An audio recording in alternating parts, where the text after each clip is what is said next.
Hi, everybody. I'm Wendy Murdoch, and this is Webinars with Wendy. As you know, we are continuing to do our series of webinars, and we have a bunch of guests lined up for the next several weeks. So this week, we also have Robin Hood. She's going to talk about helping your horse through the winter with T-Touch. So that would be a great one. That's on Thursday. Normally, we just do about once a week. And of course, any of you who have been getting my emails, the Whole Rider course is launching. There's still time to get in. So if you really want to improve your riding and work with me where it's live twice a week for 8 weeks, we can still get you in the course. So just let me know. Today, my guest is Karen Rohlf. She is Dressage Naturally down in Florida, and Karen was with me once before. And today, Karen, you're going to talk about easy movement. I think that I got the title right, but I'm not sure. But I will let you introduce yourself and tell everybody what we're going to talk about tonight. So take it away. Talk about, I don't know, it's like, ask me a question. I'll do my best to answer it. Okay. I think we were talking about like relaxation and movement. That's it. That was the title. I am fascinated by like the energy plus relaxation thing because it's kind of cool. And I know, relaxation and stuff is right up your alley. So I thought we could just riff on that subject a bit. Absolutely. So just do a brief bio, a little bit about yourselves, just in case someone who hasn't heard of you is watching this webinar. Yeah, sure. So, I don't know how far back you want me to go, but let's just say back in New York, I was minding my own business as a perfectly normal dressage trainer who didn't think I needed to learn anything else. And one thing led to another, but I really started to change. I should say there I was on track to be a judge. I had been I'd done the L judge program and passed that with distinction, got accepted in the small R, had done all the training. And it was just towards the end of that, I started thinking, I don't know. I don't know if I want to be spending my time in a little box on the weekends. But that was sort of the normal track I was on, just think normal dressage trainer. But as it happens, a horse kind of changed the plans a bit, but not like most stories, because I didn't have a challenging or difficult or problem horse. I just had this really lovely horse that was willed to me. He was Prix St. George when I got him to Grand Prix, but he was so shut down and he was having soundness issues. And where I was working out of was like a facility. So there wasn't a lot of turnout and, it wasn't a lot for a horse to do who wasn't like in full work.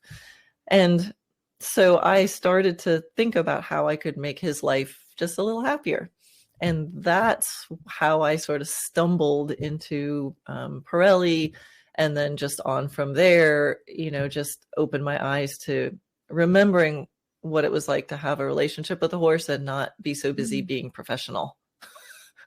That's such an interesting point, because I think professionals, it's a hard life. It's not an easy life. And it's, you can get kind of caught up in just making a living because you have to eat, right? I mean, you have to eat, and you have to be able to pay for your horses.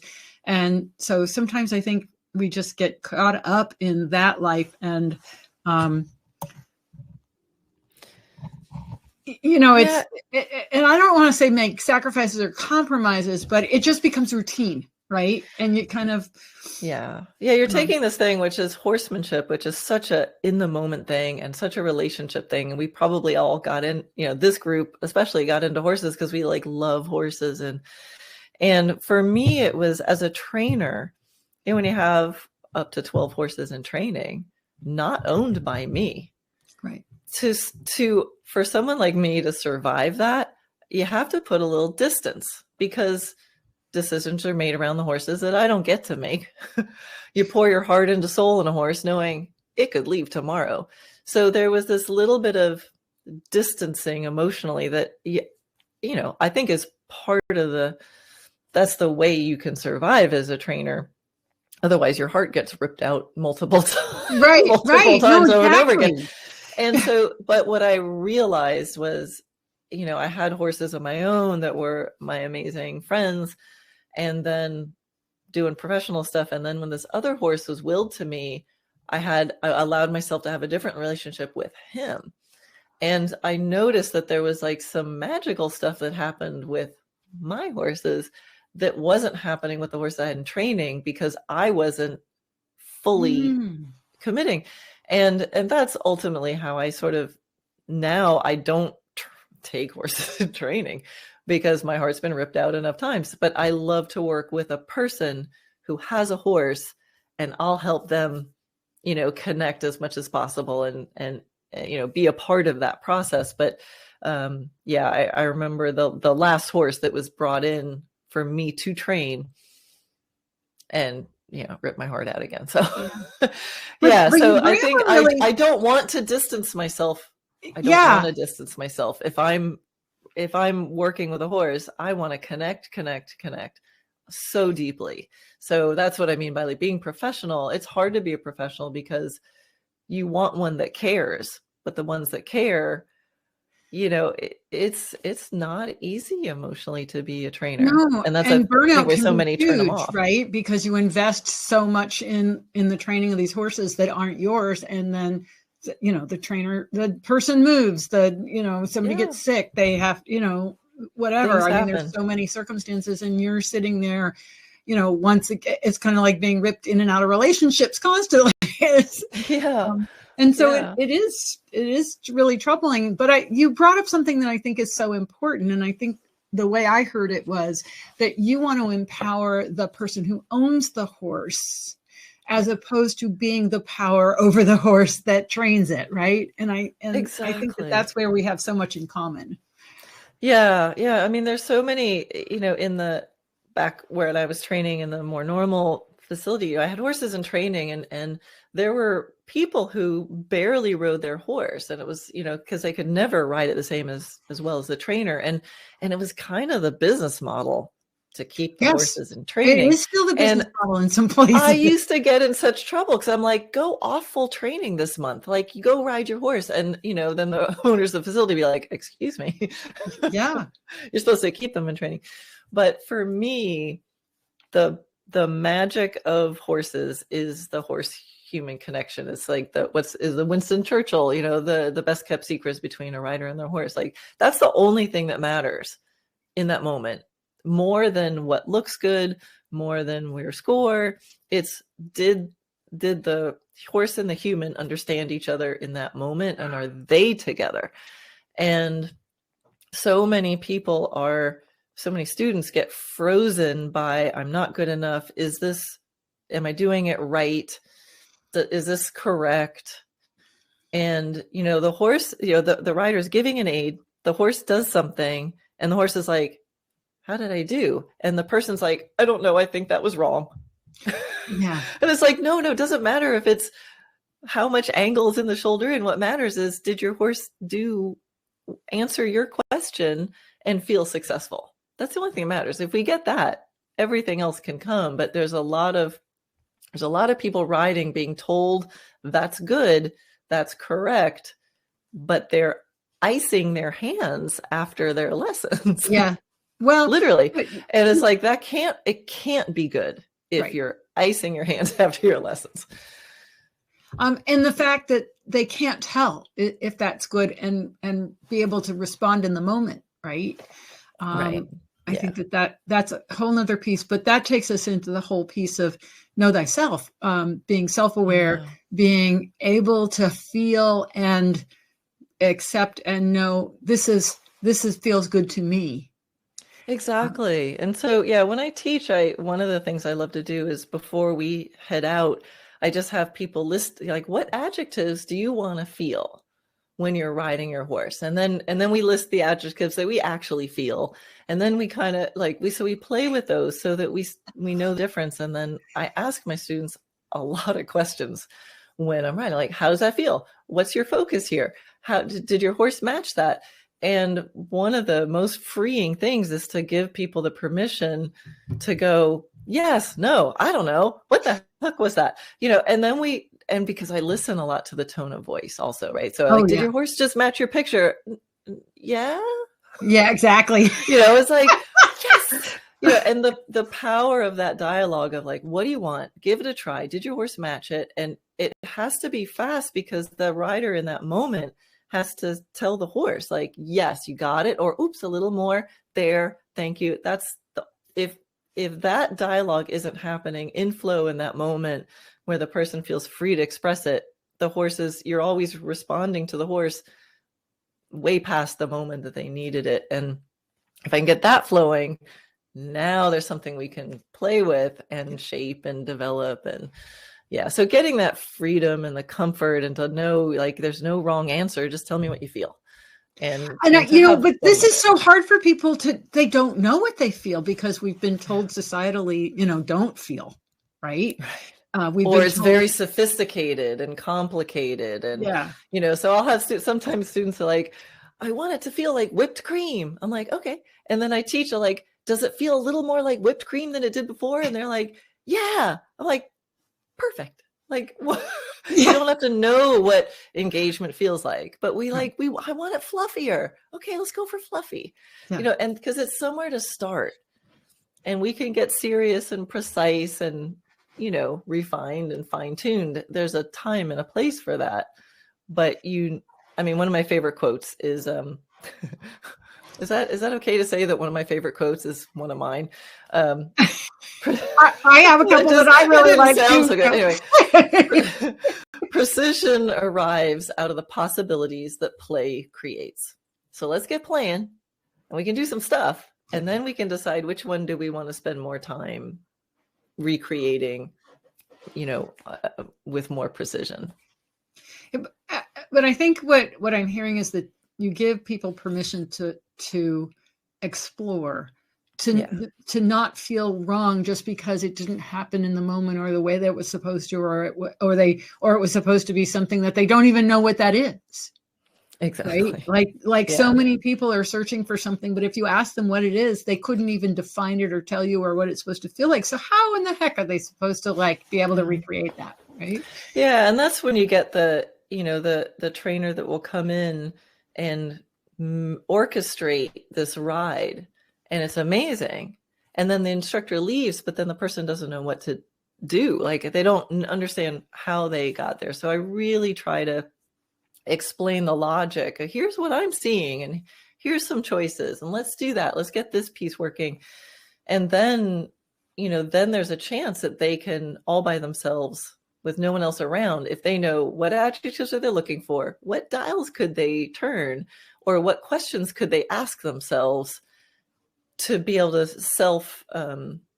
self-assess. Right. And you can get maybe not 100% there, eyes on the ground in the moment of value, but you can get like 80% with ease and with communication. Yeah. And, so much of the way riding was taught was that you were just the vehicle on the top of the horse to bring the horse into a balance.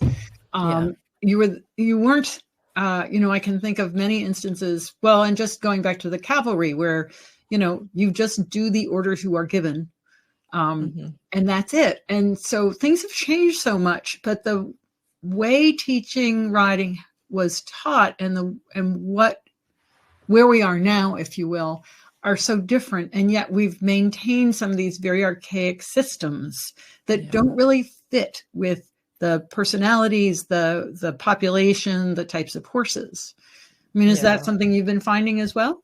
Yeah. It's so interesting because there's the tradition and there's the military tradition and the whole, culture around that. And I think people now are coming in with different priorities and a different goal. It's not just about, you need to be able to hold your line right here. And the horse doesn't have a choice and the person doesn't have a choice. And there's a time for that orchestration. And usually in a lesson, if I start doing it, I'll stop and I'll go, permission to micromanage you. And I get the person to sign up and go, now you're mine. We're not going to talk. We're not going to stop. But I'm going to lead you through something you won't find on your own, but it's because they're ready. So, but I really make that distinguish, now I'm doing this.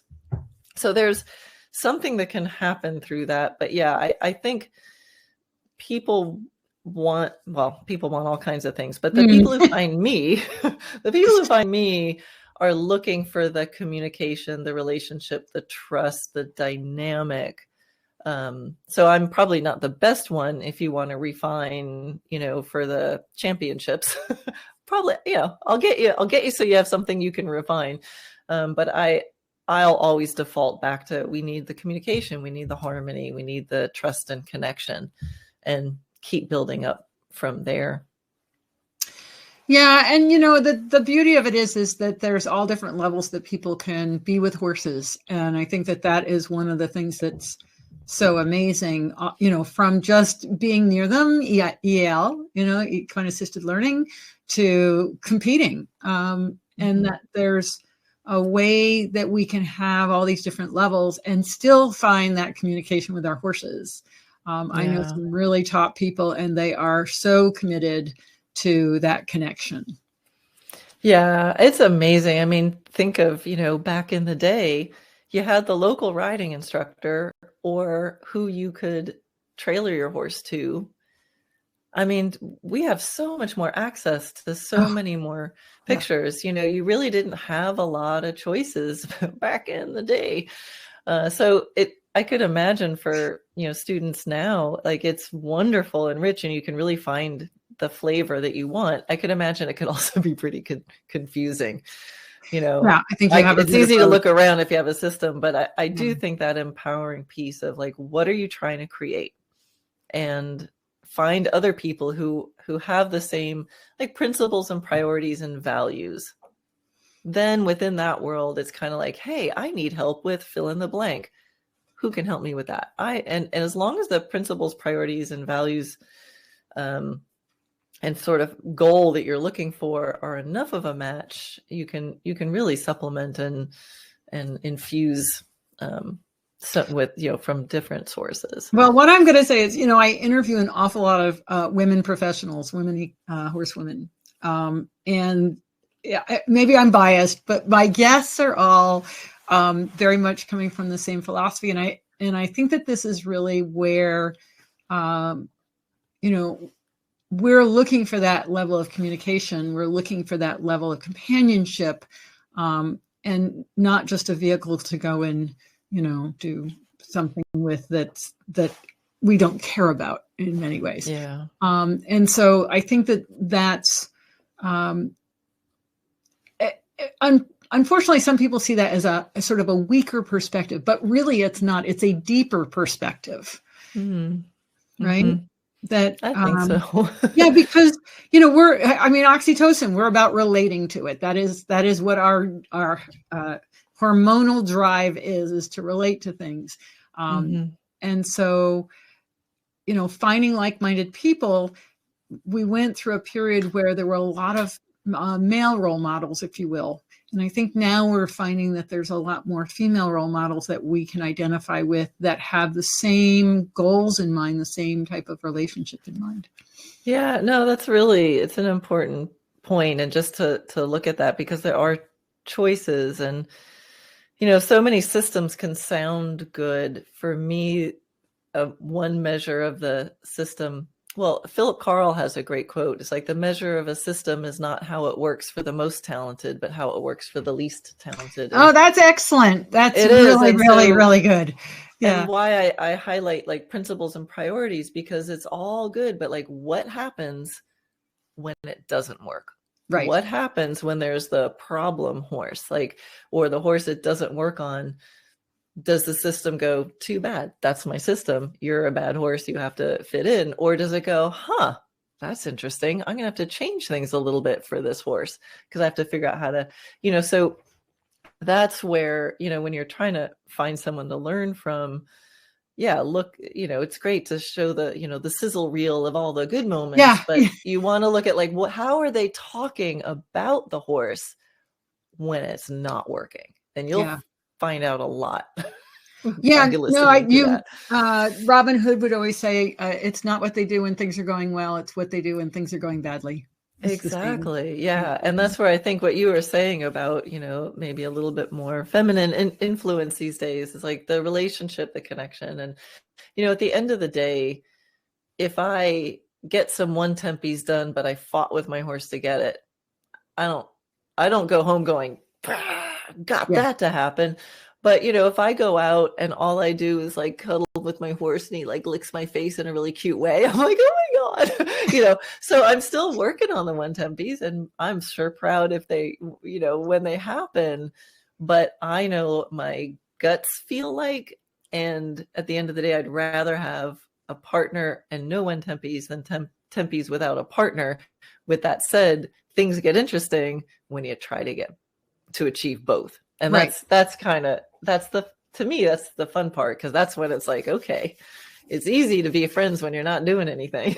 Yeah, actually. But, you know, how can we start to engage the horse and invite athleticism and do hard things and still be partners with them, whatever, you know, that means. Well, yeah, you know, you know, it's an ever-changing process. I mean, it's as much having a relationship with a person as it is with an animal, in terms of that, you know, you have the day-to-day, but you also have the progress, right? And what your goals are and how they change and how that's expressed in your horse. If they get hurt or they get injured, you know, it's that finding that fluid balance that allows us to be able to feel okay with what is happening in that moment. We may have goals or aspirations, but we're okay with what's happening in that moment. Yeah, well, what you just said there, that's like, boy, if we can master that, we got the key to life, right? Surrendering to the moment that's unfolding in front of us, as Michael Singer would say. Yeah, you know, and I have 7 horses, and, you know, 3 of them are having health issues right now, one or the other. And it's disappointing and it's sad, and you feel your goals crashing to the ground or whatever. But I've learned a lot. And I keep learning this, that whenever there's a limitation, there's always, and I rarely will say always, but there's always something that will come out of it that's positive that I never would have found without that. Yeah. Whether it's, you know, when Atomic a couple of years ago was recovering, you know, I got him through a really bad colic and a surgery, and the time we spent together and what that did for the relationship. Or when, you know, a few years ago when Solana had some laminitis, and I did stuff in the stall with just her posture, you know, without even moving, and how that, you know, changed and improved things. So it's a game of changing your expectations and just accepting what is and going, all right, what do we do from here? Yeah. You know, I pout like everybody else. Like, I'm like, okay, all right, time's up for that. Now take a breath, and where do we go from here? Yeah. All we can do. and it's important. And I think that's, you know, that ability to look for the next thing or the positive thing is so important. And yet again, culturally, you know, it's not something that we're really encouraged to do. It's like, this is your fate in life. And so I think that horses provide us with so many opportunities to not only improve our relationship with horses, but improve our relationship with each other as a result of the lessons that we learn with the horses. And ourselves. Yeah. That's the hard one. Yeah. I recently, a horse came into my life a few years ago who was 7 years old, out of a top dressage training barn, ready to be put down for behavioral issues. Just one is what they told me. Anyway, so lovely horse. And, you know, I got him here and I was riding him, and, you know, did not have any issues. But I just kept getting this message. He's like, I really don't like this. And every ride kind of felt like, oh, phew, that went well, you know, because he didn't do anything. I mean, he looked like a pussycat, but I just got the feeling, you know, that feeling is like, I know that feeling. And he started doing less and less, kind of like, you don't really want to ask me for that, do you? I mean, and it got to like, he didn't want to trot. And I thought, but here's this well-bred, fancy horse. I could never afford a horse like this. And he's given to me and he's here. I should be able to train this. I'm dressage naturally. I should be able to do this. Well, what, you know, all this crap that had nothing to do with that horse and his experience in life. And I just looked at him and I said, I'm only going to ask him to do things he wants to do.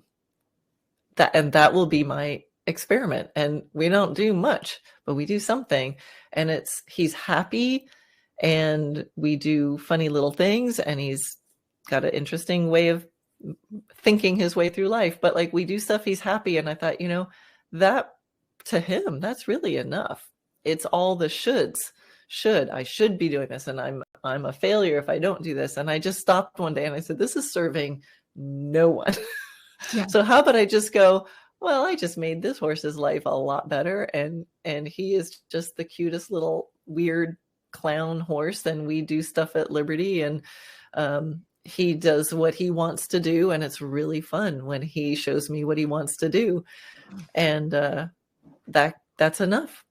That has to be enough. It just reminds me of Joyce Harmon is a dear friend of mine. That's where my horse lives. And, we worry about the potential that our horse has, but they don't care. They don't care. It's just like the fact that I, don't get to ride him, and he sits out in a field, and he's fat and he's furry and he's happy, and, he's got friends, and he doesn't know that he could be something really special. Yeah. And I think that that's what we get so caught up in, that, He doesn't know his bloodlines or whatever. He's almost like, don't hate me because I'm beautiful. Yeah. You can be the most beautiful, moving, weird horse that's in my pasture, and we do funny, silly things. And he's healthier than he was. He's happier than he was. And yeah, I think, if I really walk my own talk, to do anything else was coming from ego. Oh, I got to make the video. I got to make I'm like, why I'm not doing this for any of the right reasons. And I'm beating myself up, and he's stressed. So yeah, and then I'm a professional, so it really ought to work. Every horse is different. And, if I walk my talk, it's about the relationship, and I'm, I tell him every day how lucky he is. Yeah, absolutely. You are so lucky to be here, mister. Yeah. And I'm just laughing because, I know so many professionals, and they're like, they have the horse that can't fill in the blank, and there's and it's like, it's our lesson, right? It's our humility. Yeah. It's like, it's the thing that's like, yep. Yeah. And that's one of the reasons why, like, I just couldn't be in the world where the horses cost six figures. I think I probably would I would want to take care of my horses exactly how I do right now. Yeah. But I understand that, like, you got a competition horse, you've paid six figures for it, and then it doesn't feel like doing dressage. It's like, that's hard. And so that's another reason why I didn't really want to be in that world anymore. Like, I want to feel like I can go all in, and my horses can be horses, and I don't have any of that. I can't afford that kind of mistakes. It has gotten a little bit kind of weird. And, I was talking to somebody recently, and the price of horses has just gone out of sight for, nothing special, nothing really special. And hopefully that will come around to be reasonable. I don't know. I think the sort of normal traditional way of taking care of horses, I think, just needs to make a shift, so that it's not like, well, if they're that expensive, then they have to be, in solitary confinement. I really would love the normal way of taking care of horses to just, so they're, you think of like these horses, they're born, they're bred at 3 years old, they put shoes on them, and now they're isolated from every other horse. Like, there's some choices that can be made, that they get to live socially. And if all the horses are growing up with more social, then as adults, they can also be out with other horses. And then I think they can just have a healthier lifestyle, and people aren't, creating all these really weird, mentally ill, expensive horses. So I think there's a shift, but it's gonna take some time. It's going to take some time, but I think it's coming. And so I love things like what you're doing, Wendy, with just having people here talking, because it comes a little from the top down, but I tell you, it comes from the bottom up, that when there's a horse owner who brings their horse into a place and goes, wait, no, my horse needs social interaction, or this is what I need, or I'm not going to tolerate what you do to my horse if he has a bad day. You know, that you guys, the owners and the students have so much power to select who gets business and who doesn't. Yeah, for sure. And to make that normal, because so many people just go, well, that's what they say we're supposed to do. And so you guys, that's the empowerment piece. You know, we all need to be advocates for our horses, and to not be afraid to go, this is what we need. Yeah. You know, that's, I tell my students to take their adult with them, you know, because a lot of my students they're lawyers, they're vets, they're doctors, they're professionals, they run offices, and they get around the horse, and they become the child, because of that emotional connection to the horse. But it's so important that we take our adult with us to make the good decisions, like you're describing. It's like, no, that's not the way I want my horse to live. I'm going to find a different place where he can be turned out. Right. Yeah. Well, you know what's cool? This is not where I thought we were going, but this is so I didn't important. I didn't know. This is so important.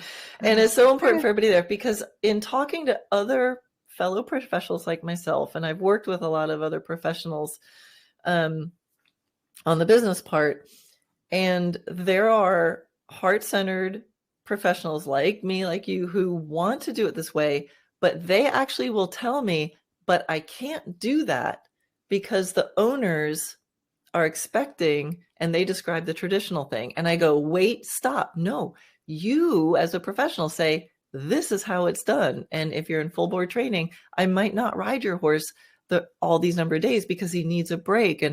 And so there's some professionals who are actually wanting to make these changes, but they think they can't because of what the owners are expecting. So this is where to be so bold is to go, well, can my horse get turnout? And you might be surprised, a professional go, you're okay with group turnout? And you go, yeah, like, awesome, you can go in the group turnout.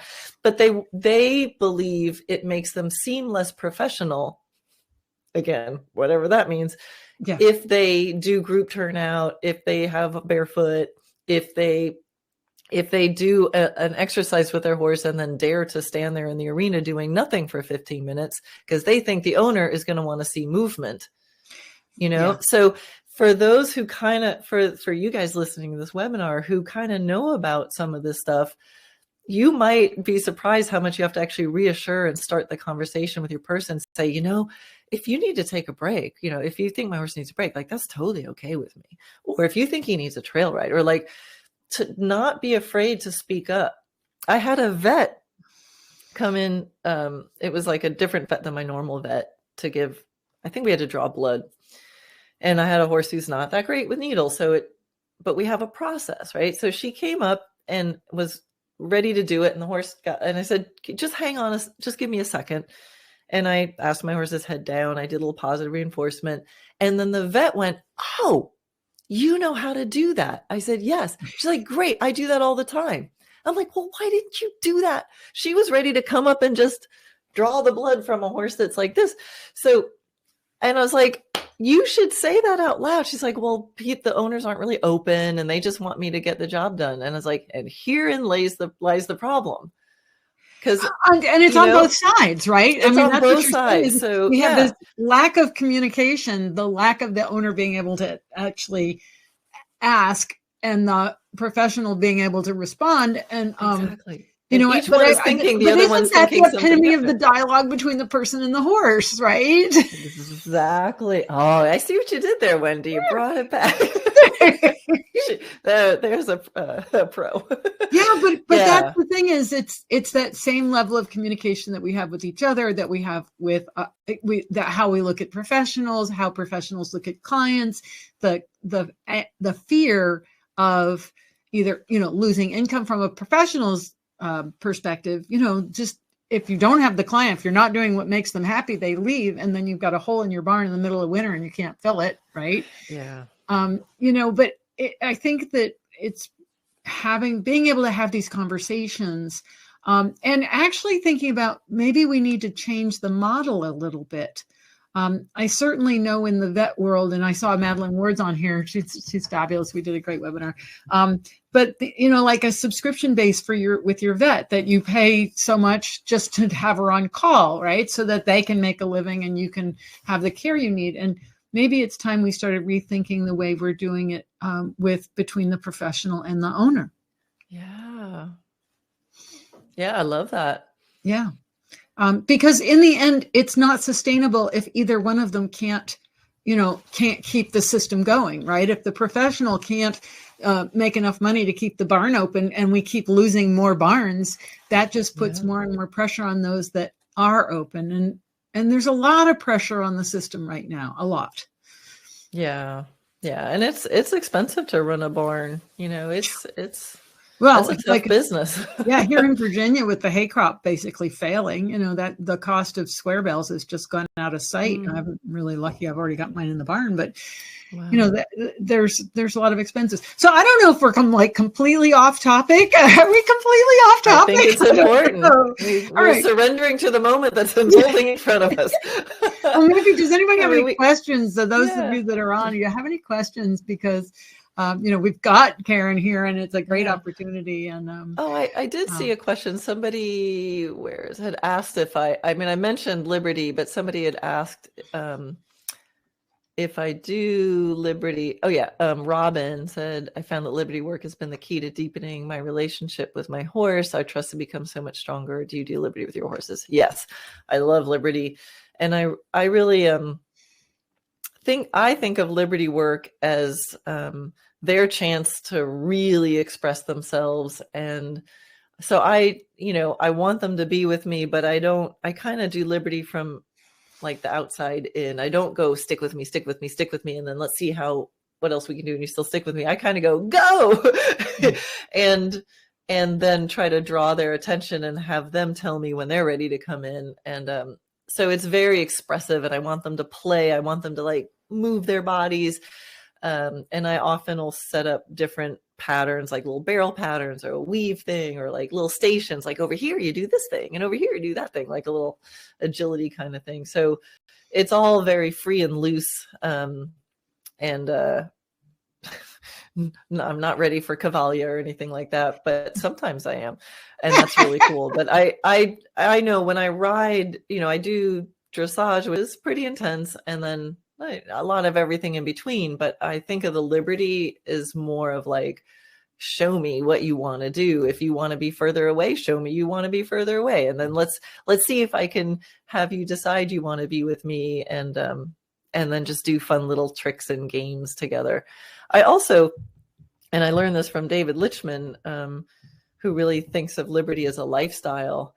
And I the way my barn is set up, it's okay for horses to be at Liberty all the time, like in and out of the barn. And so a little game we play is, if I reach for a halter, I have to ask myself why. Like, maybe I don't need the halter. Can they stand and be groomed? Can I move them from one pasture to the other? What can I do at Liberty? And it's really fun because you find out like, oh, I really don't have that communication very good, or they really don't want to do that. But it's what more I found is, oh, I not only didn't need a halter, but sometimes I don't even need to tell them. I might thinking, okay, it's time to go in the stall. I leave the door open, walk away. And next thing I know, they're in the stall. It's amazing what they get it. And I think it's really, really fun to kind of be with them in that way. And interesting how, the horses can be loose on the property and everybody's in the barn. I'm like, it's a horse party. Like, that's pretty freaking cool. Like, I'm running through each one, exercising and playing with them, and they're all like hanging out in the barn with me. And it's controlled chaos, but I like it that way. And it's my place, so I can do what I want. But the Liberty as a lifestyle, it was helpful because it just made me think every time I reached for a halter and go, do I need it? And yeah. yeah. I'm not so fortunate. The property I have, it does not have a gate at the end. Oops. That changes everything. Oh, it changes everything, and I don't have a fenced arena, so I have no walls. But so it's really interesting. Is I can trust them to a certain degree, but there's moments when that grass out there, because these are fatties and they're on a track system. Yeah. I hear you.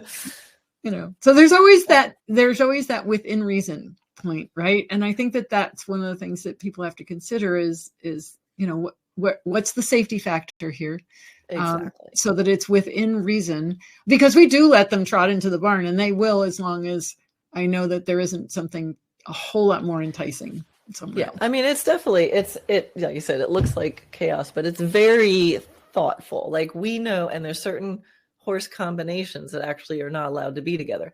So we're scanning, we're thinking, but like within that, and we know what's safe, and if the guys are working over here, then they can't be, you know. So it's all very thoughtful. It's not actually random, well, let's just see what happens. But within that, but I think you know, and then also if you have a lot of time, it's easier. And if you don't, it's like exactly. Exactly. But But you know what you said is there's a lot of thought that went into it. And I think that this is that's the piece that sometimes is not seen.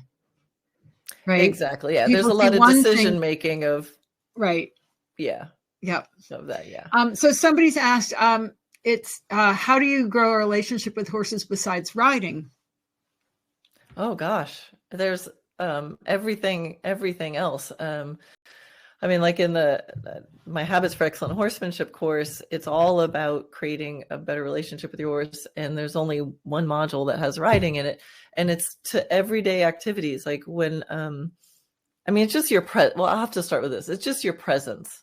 How do you think about your horse before you even go out there? How do you be with your horse and be in that space together with them? But in the everyday activities, like when I feed my horses, if they're about a bunch out in the pasture and we have feed pens, I have a pole down, and they know when I come out there with the food, they all go behind the pole, and whoever's standing behind the pole politely gets to go in their pen first, and they work out the order, that's the rule. So every feeding is a partnership building, communication building thing where, you know, the payoff is great. They get their meal, you know. So to things like that, just every moment counts. Every moment counts. You don't get your horse, groom them, and then bring them to the place where you train them. You're training them as soon as you start thinking. It starts with how you're thinking about them before you leave the house. And then just the other thing that I think is everything is relationship building, the clarity. But this permission, giving them a minute and really seeing how they're reacting. So, you know, I teach my horses to put the bridle on themselves, or, you know, I can tack them up, but to really watch, because sometimes like I'll take the saddle pad and I'll approach the horse and I just see them just a tiny, they haven't moved their feet. It's just a little like, and so I'll go, oh, and I'll retreat. And then I'll go, how about now? And they might move away. It might be so small. It might be just a feeling. And I go, wait a second. And I go, how about now? And there'll be a moment where they go, okay. And I just think about how that would be for me if I went through life with someone just putting me places, doing things to me, and not being able to say, oh, hang on a second.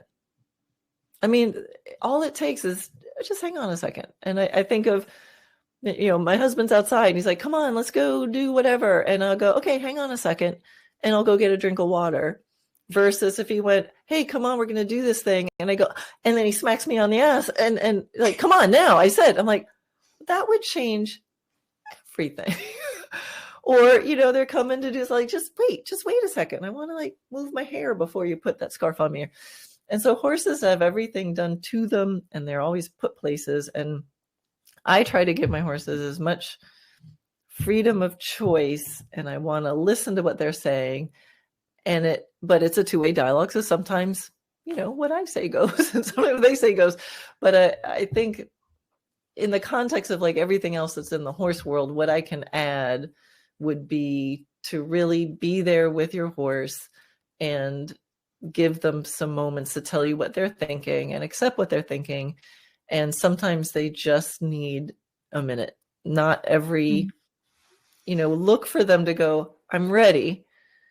And to know that every expression that they do that isn't absolutely what you asked is not disobedient. Sometimes it's they just don't understand, or they're not ready right now.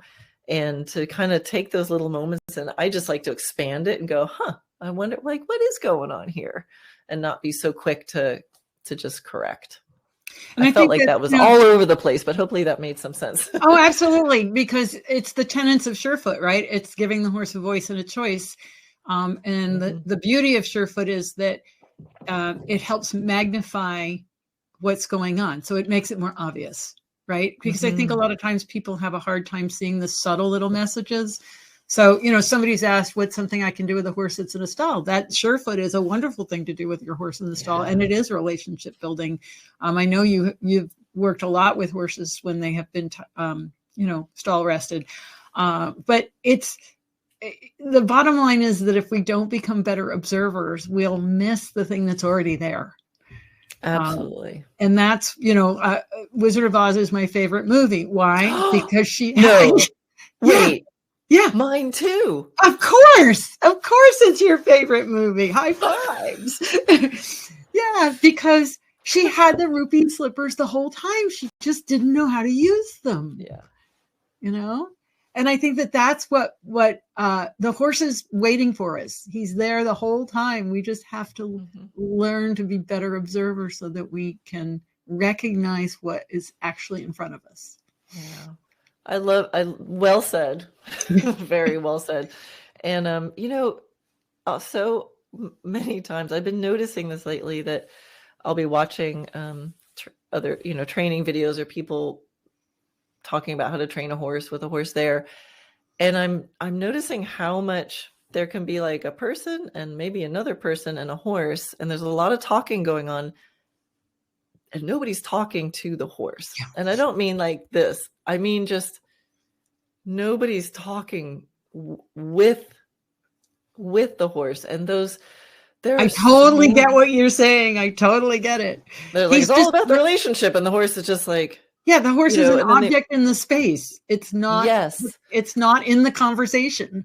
Yeah. And there's so many subtle changes in their eyes and their face, and there's the little movements here and there. And just to me, like if I play with a horse at a clinic, often it takes a minute before they really look at me, especially if they're stressed. And there's a moment where they'll be like, and then they go, and they look, and I'm like, oh, there you are. Yeah. And I let them know that I saw that. And it's like such a precious moment. And that feeling, I mean, that's what I live for. That feeling that I see them, they see me, and I'm responding to those little shifts. I'm sure I miss a lot of them, but I do my best to really see those little shifts. And, when you're tacking up your horse and going out of the barn aisle, and they just kind of go like this, and I go, oh, are you thirsty? And then they go and drink out of the tub that's like just over there. But if I didn't see it, I probably would, come on. Yeah, exactly. And just that feeling of like, and for a horse to go, she knew I was thirsty. She's freaking cool. Yeah. How did she know? She's a smart human, So I try to be that. Wendy's asking if Surefoot can be used with her horse, which is currently healing from 3 pieces of broken off bone from his femur, which is really serious. The answer is yes, but the caveat is that you work with the good legs, not the injured leg, until the vet gives you the okay to work with that leg. And then you only work with the half physiopad, or the hard pads. So you don't want any lateral instability and very short periods of time in the beginning, because what it can do is it can keep the postural muscles alive, like working while the horse is on stall rest. Dr. Kelleher is going to be, I'm kind of giving a heads up here. Dr. Kelleher is going to be talking about Surefoot in an upcoming webinar in terms of rehab. And she's already done 2 webinars on rehab. So yes, with a caveat. Okay.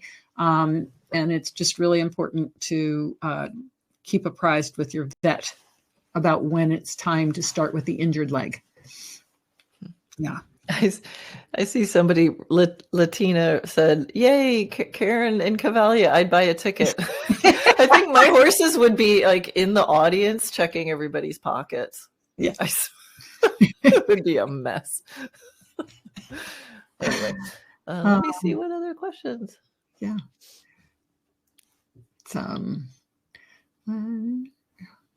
Somebody's asking a little bit more about how you taught the horses to wait behind the pole.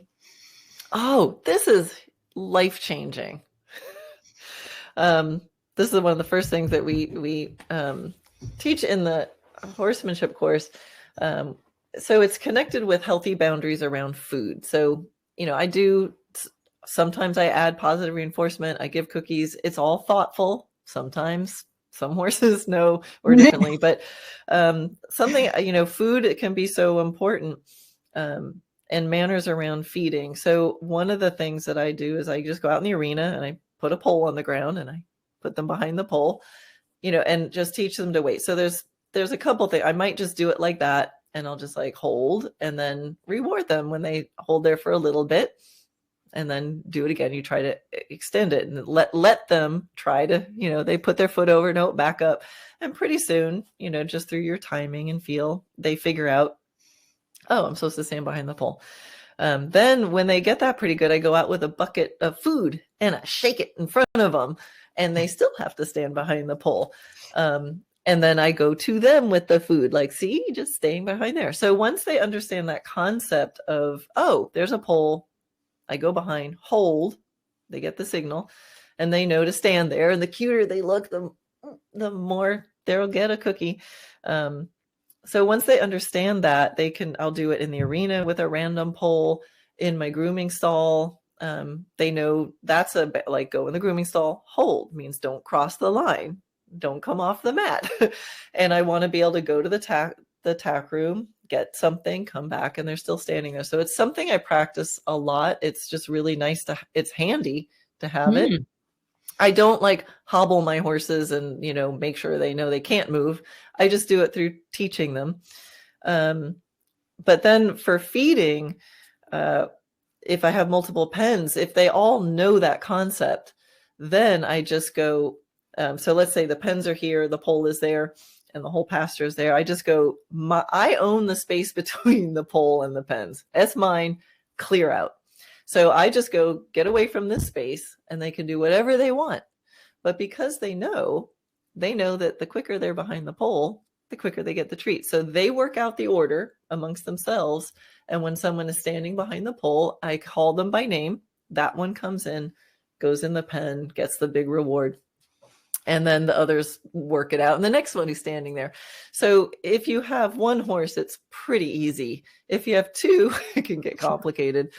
More than that, it gets really funny. But once they get it, it's amazing because I go out, they all move away from me, sort it out, and one by one they come and they know. I also teach them their names. So the other part that I practice is calling them by name, and that one comes in, gets a cookie, and goes back. So you can do that online. You just have to get really good at calling one while sending the other one away.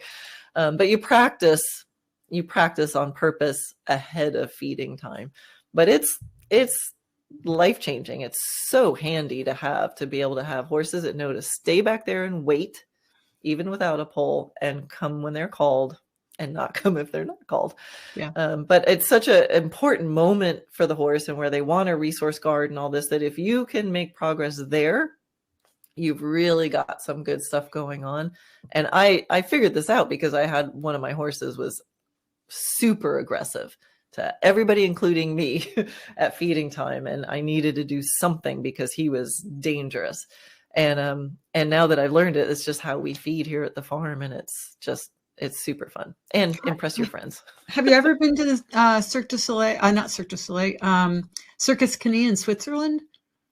No. Oh, you would love it. Amazing? I haven't been since the 90s, but it was all positive training and all the training was open, and they could, exactly what you're describing is that they could call each horse by name, place them because they knew their placements. And I mean, this, one of the things that I find so fascinating is it's not that this is new, it's that we need to bring it back again, right? We need to bring that level of understanding and horsemanship back into the world, because other things have kind of dominated for a while. But this understanding that they are sentient beings that can learn, right? Yeah. And I think that that's the critical piece, is that it just requires education. It's what Linda Tellington-Jones has been on about for a million years. It's that to educate rather than to dominate. Yeah. Yeah. And see your horse for who they are. I mean, my horses they're such individuals. Yeah. They're such individuals. And that's what excites me, is like, it's not that horse and that horse or a horse. It's like, that's Atomic. That's Ovation. That's Natia. And like, who are they?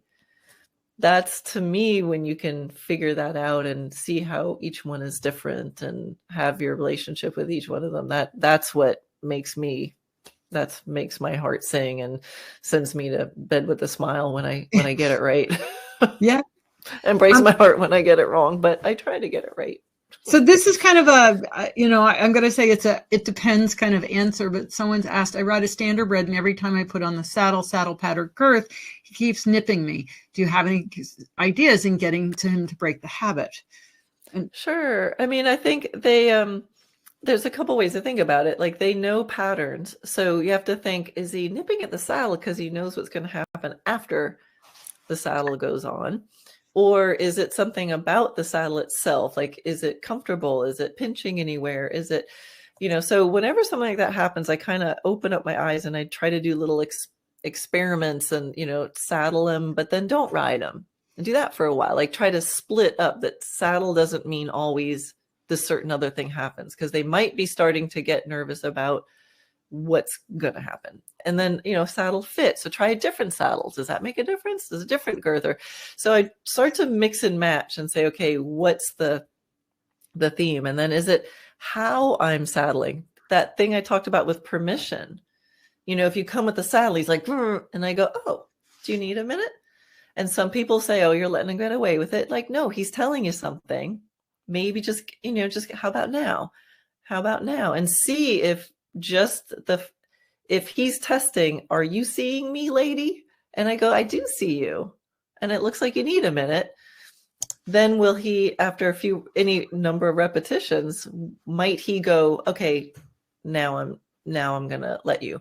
Or, this is crazy, you just go, oh, it seems like you really don't want to be saddled today. And then don't. I've done that with my horse. Oh, you don't want the bridle on? Like, well, they're taking a longer time to put their bridle on themselves. I think I'll do something else. Blow their minds. You're allowed to change your mind. The other thing that I do, like, I have one mare that can get at certain times, especially get about blankets and things, and sometimes grooming. But like, sometimes I'll go to groom her and she's like, rah! And I just stop. I go, hi, Solana. And she's like, okay, you can do it now. But I just need to change a little bit. So I started playing with her with I saw them, Jennifer Zelig do this when working with sea lions. They just teach them to target something with their nose and keep their nose there. So she knows how to do that. So I go touch, and I have this little thing, and I'm like, just keep touching it, put your nose on the thing. And she got so busy keeping her nose on the thing and getting rewarded for that. I can throw the blanket on, adjust it. She's like, that's okay. Look at my nose on the thing. And so it's not the spirit of it isn't, hey, keep your nose over there and you can't bite me. And she's still glowering, going, I wish I could bite you, but I'm going to do this. It just changes her whole thinking to going, oh, I'm doing this game and I get lots of cookies. And then, I can do this other stuff, and she has a job, and it's enough to completely change the vibe or the pattern of the habit. Now, and I have checked the blanket and make sure it fits properly, and that I'm, you have to make sure there's no pain. That's important. Okay. But then it's a question of, to break a habit, you have to stop using it. So you've got to find ways to not instigate the habit so that the other thing can happen and it's okay. And that's exactly what it sounds like you did with your mare. Karen, and I like horses to express themselves. It's like, that's the other part, is it has to be okay for my horse to express themselves. They're giving information. Yeah. Right. So that's where it's like, they're not being naughty. I mean, boundaries, there are some rules. and there are some boundaries. But if they're feeling that, I want them to, I want to know that. So I think just having the attitude of like, wow, interesting, and not blocking it back. So that's just it's a relationship. Like, wow, I wonder why that's happening. Just approaching it like that instead of going, like I said, how do I dominate my horse more so that they don't? Well, because you're afraid of getting bitten, right? And that's a reasonable fear. Then it's a question of keeping yourself safe and then being able to evaluate it from another perspective. Right. Once you feel safe enough to do that. Exactly. Yeah. So there are rules, there are boundaries. And that's why that pole thing can come. Anything like, I need to be able to back you up. I need to be able to have you hold that space and that distance, so that we have some safety communication first. Absolutely. And horses get that. Yeah. They're very good at making space from each other. No, that's what they do. That's their premium. That is their currency, is space. Mm-hmm. And then there's always our part of being able to improve our movement so that we're doing the best we can for our horses. And that's just such an important part. Karen, I have to end it here. It's been about an hour and I've got another class this evening. Yeah. So. No worries. But I always enjoy talking to you. It's such a pleasure to just, it's like sitting in your living room and having a conversation and having a few people sitting in and listening to us and adding to that conversation. It's really been fun and it's so good to see you. Just tell everybody how they can find you. DressageNaturally.net. Google me. I'm very Googleable, but DressageNaturally.net. And just feel free to email me. You find everything on the website if you have any questions or want to know how to learn more.